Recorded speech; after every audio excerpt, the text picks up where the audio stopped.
श्री राम जी उसे गति देकर शबरी जी के आश्रम में पधारे।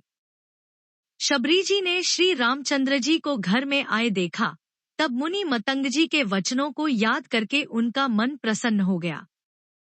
कमल सदृश नेत्र और विशाल भुजाओं वाले, सिर पर जटाओं का मुकुट और हृदय पर वनमाला धारण किए हुए सुंदर, सांवले और गोरे दोनों भाइयों के चरणों में शबरी जी लिपट पड़ी। वे प्रेम में मग्न हो गई, मुख से वचन नहीं निकलता।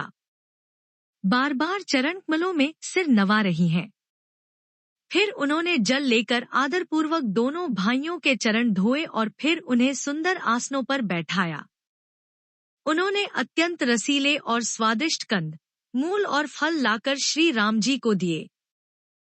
प्रभु ने बार बार प्रशंसा करके उन्हें प्रेम सहित खाया। फिर वे हाथ जोड़कर आगे खड़ी हो गई।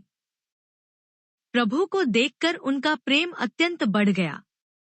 उन्होंने कहा, मैं किस प्रकार आपकी स्तुति करूं? मैं नीच जाति की और अत्यंत मूढ़ बुद्धि हूं, जो अधम से भी अधम है। स्त्रियां उनमें भी अत्यंत अधम है, और उनमें भी है पापनाशन। मैं मंद बुद्धि हूं। श्री रघुनाथ जी ने कहा है, भामिनी, मेरी बात सुन। मैं तो केवल एक भक्ति ही का संबंध मानता हूं। जाति, पांति, कुल, धर्म, बड़ाई, धन, बल, कुटुंब, गुण और चतुरता, इन सबके होने पर भी भक्ति से रहित मनुष्य कैसा लगता है, जैसे जलहीन बादल, शोभाहीन दिखाई पड़ता है।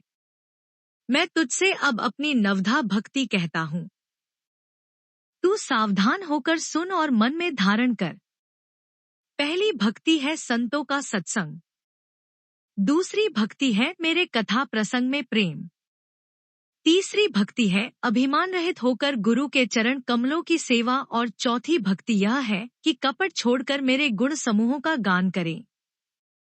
मेरे राम मंत्र का जाप और मुझमें दृढ़ विश्वास, यह पांचवी भक्ति है जो वेदों में प्रसिद्ध है। छठी भक्ति है इंद्रियों का निग्रह, शील, अच्छा स्वभाव या चरित्र, बहुत कार्यों से वैराग्य और निरंतर संत पुरुषों के धर्म आचरण में लगे रहना। सातवीं भक्ति है जगत भर को संभाव से मुझमें ओतप्रोत राम में देखना और संतों को मुझसे भी अधिक करके मानना। आठवीं भक्ति है जो कुछ मिल जाए उसी में संतोष करना और स्वप्न में भी पराये दोषों को न देखना। नवीं भक्ति है सरलता और सबके साथ कपटरहित बर्ताव करना, हृदय में मेरा भरोसा रखना और किसी भी अवस्था में हर्ष और दैन्य विषाद का न होना। इन नवों में से जिनके एक भी होती है, वह स्त्री पुरुष जड़ चेतन कोई भी हो, हे भामिनी, मुझे वही अत्यंत प्रिय है। फिर तुझ में तो सभी प्रकार की भक्ति दृढ़ है। अतएव जो गति योगियों को भी दुर्लभ है, वही आज तेरे लिए सुलभ हो गई है। मेरे दर्शन का परम अनुपम फल यह है कि जीव अपने सहज स्वरूप को प्राप्त हो जाता है। हे भामिनी, अब यदि तू गजगामिनी जानकी की कुछ खबर जानती हो तो बता। शबरी ने कहा, हे रघुनाथ जी, आप पंपा नामक सरोवर को जाइए। वहां आपकी सुग्रीव से मित्रता होगी। हे देव, हे रघुवीर, वह सब हाल बतावेगा।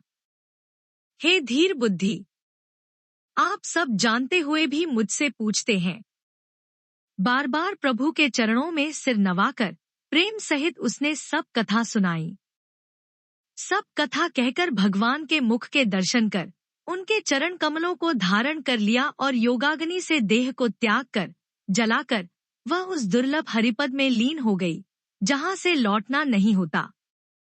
तुलसीदास जी कहते हैं कि अनेकों प्रकार के कर्म, अधर्म और बहुत से मत ये सब शोकप्रद हैं। हे मनुष्यों, इनका त्याग कर दो और विश्वास करके श्री राम जी के चरणों में प्रेम करो। जो नीच जाति की और पापों की जन्मभूमि थी, ऐसी स्त्री को भी जिन्होंने मुक्त कर दिया। अरे महादुर्बुद्धि मन, तू ऐसे प्रभु को भूलकर सुख चाहता है। श्री रामचंद्र जी ने उस वन को भी छोड़ दिया और वे आगे चले। दोनों भाई अतुलनीय बलवान और मनुष्यों में सिंह के समान हैं। प्रभु विरही की तरह विषाद करते हुए अनेकों कथाएं और संवाद कहते हैं। हे लक्ष्मण, जरा वन की शोभा तो देखो। इसे देखकर किसका मन क्षुब्ध नहीं होगा। पक्षी और पशुओं के समूह सभी स्त्री सहित हैं। मानो वे मेरी निंदा कर रहे हैं।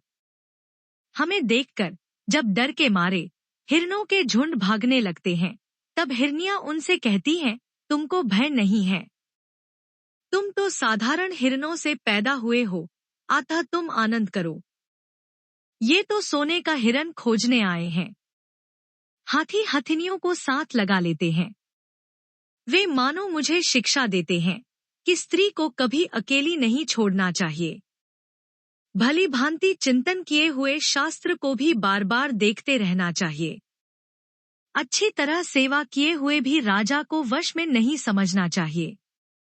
और स्त्री को चाहे हृदय में ही क्यों न रखा जाए, परंतु युवती स्त्री, शास्त्र और राजा किसी के वश में नहीं रहते। हे तात, इस सुंदर वसंत को तो देखो। प्रिया के बिना मुझको यह भय उत्पन्न कर रहा है। मुझे विरह से व्याकुल, बलहीन और बिल्कुल अकेला जानकर कामदेव ने वन, भौंवरों और पक्षियों को साथ लेकर मुझ पर धावा बोल दिया।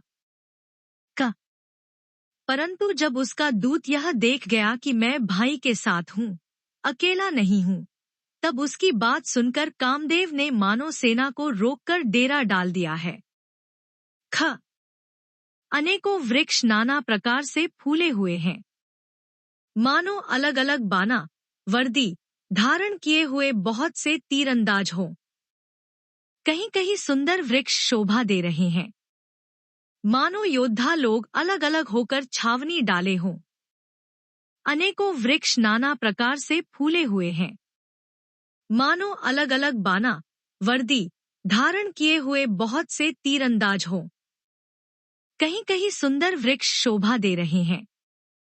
मानो योद्धा लोग अलग अलग होकर छावनी डाले हों। कोयले कूज रही हैं, वहीं मानो मतवाले हाथी चिघाड़ रहे हैं। ढेक और महोक पक्षी मानो ऊंट और खच्चर हैं। मोर, चकोर, तोते, कबूतर और हंस मानो सब सुंदर ताजी अरबी घोड़े हैं। तीतर और बटेर पैदल सिपाहियों के झुंड हैं। कामदेव की सेना का वर्णन नहीं हो सकता। पर्वतों की शिलाएं रथ और जल के झरने नगाड़े हैं। पपीहे भाट हैं, जो गुण समूह विरुदावली का वर्णन करते हैं। भौंरों की गुंजार भेरी और शहनाई है। शीतल, मंद और सुगंधित हवा मानो दूत का काम लेकर आई है। इस प्रकार चतुरंगिणी सेना साथ लिए कामदेव मानो सबको चुनौती देता हुआ विचर रहा है। हे लक्ष्मण, कामदेव की इस सेना को देखकर जो धीर बने रहते हैं, जगत में उन्हीं की वीरों में प्रतिष्ठा होती है। इस कामदेव के एक स्त्री का बड़ा भारी बल है। उससे जो बच जाए वही श्रेष्ठ योद्धा है। हे तात, काम, क्रोध और लोभ ये तीन अत्यंत दुष्ट हैं। ये विज्ञान के धाम मुनियों के भी मनों को पल भर में क्षुब्ध कर देते हैं। लोभ को इच्छा और दंभ का बल है, काम को केवल स्त्री का बल है और क्रोध को कठोर वचनों का बाल है। श्रेष्ठ मुनि विचार कर ऐसा कहते हैं। शिवजी कहते हैं, हे पार्वती, श्री रामचंद्र जी गुणातीत, तीनों गुणों से परे, चराचर जगत के स्वामी और सबके अंतर की जानने वाले हैं। उपर्युक्त बातें कहकर उन्होंने कामी लोगों की दीनता, बेपसी दिखलाई है और धीर, विवेकी पुरुषों के मन में वैराग्य को दृढ़ किया है। क्रोध, काम, लोभ, मद और माया ये सभी श्री राम जी की दया से छूट जाते हैं। वह नटराज भगवान जिस पर प्रसन्न होता है, वह मनुष्य इंद्रजाल, माया में नहीं भूलता। हे उमा, मैं तुम्हें अपना अनुभव कहता हूँ, हरि का भजन ही सत्य है। यह सारा जगत तो स्वप्न की भांति झूठा है।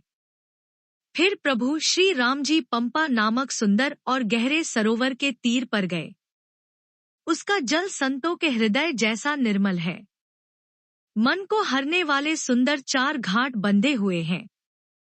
भांति भांति के पशु जहां तहां जल पी रहे हैं।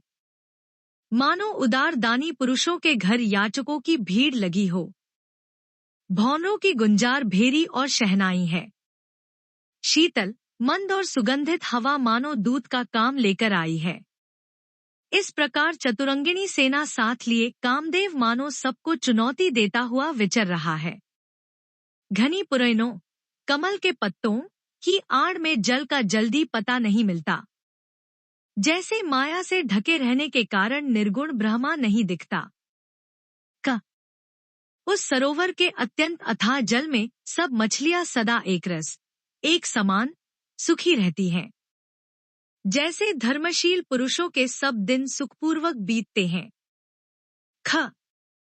चौपाई, उसमें रंग बिरंगे कमल खिले हुए हैं। बहुत से भौंरे मधुर स्वर से गुंजार कर रहे हैं। जल के मुर्गे और राजहंस बोल रहे हैं, मानो प्रभु को देखकर उनकी प्रशंसा कर रहे हों। चक्रवाक, बगुले आदि पक्षियों का समुदाय देखते ही बनता है, उनका वर्णन नहीं किया जा सकता। सुंदर पक्षियों की बोली बड़ी सुहावनी लगती है, मानो रास्ते में जाते हुए पथिक को बुलाए लेती हो। उस झील, पंपा सरोवर के समीप मुनियों ने आश्रम बना रखे हैं। उसके चारों ओर वन के सुंदर वृक्ष हैं। चंपा, मौलसिरी, कदम्ब, तमाल, पाटिल, कटहल, ढाक और आम आदि। कोयलें कुहू कुहू का शब्द कर रही हैं। उनकी रसीली बोली सुनकर मुनियों का भी ध्यान टूट जाता है। फलों के बोझ से झुककर सारे वृक्ष पृथ्वी के पास आ लगे हैं।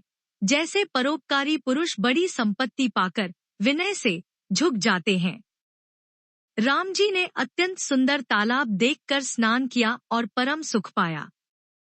एक सुंदर उत्तम वृक्ष की छाया देखकर श्री रघुनाथ जी छोटे भाई लक्ष्मण जी सहित बैठ गए। फिर वहां सब देवता और मुनि आए और स्तुति करके अपने अपने धाम को चले गए। कृपालु श्री राम जी परम प्रसन्न बैठे हुए छोटे भाई लक्ष्मण जी से रसीली कथाएं कह रहे हैं।